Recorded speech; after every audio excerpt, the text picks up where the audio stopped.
Our phones. Most of us wouldn't leave the house without them.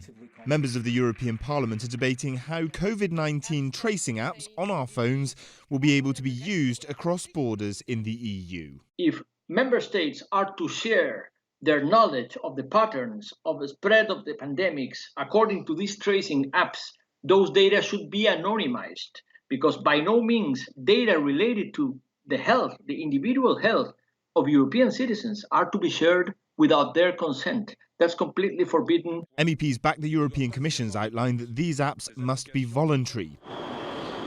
Most countries are looking into apps which use Bluetooth on phones to bounce off one another when they get close, rather than controversial GPS tracking of each device. GPS apps would raise more concerns about data storage and privacy when people cross borders.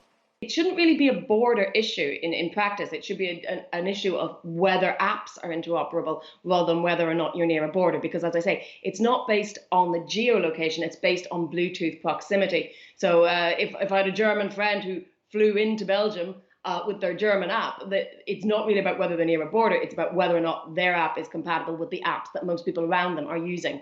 Apple and Android are opening up the back end of their coding so app makers can ensure that the different apps are compatible with one another. MEPs say they'll be keeping a close eye on European citizens' rights as the coronavirus tracing apps are rolled out. Jack Parrick, Euronews, Brussels.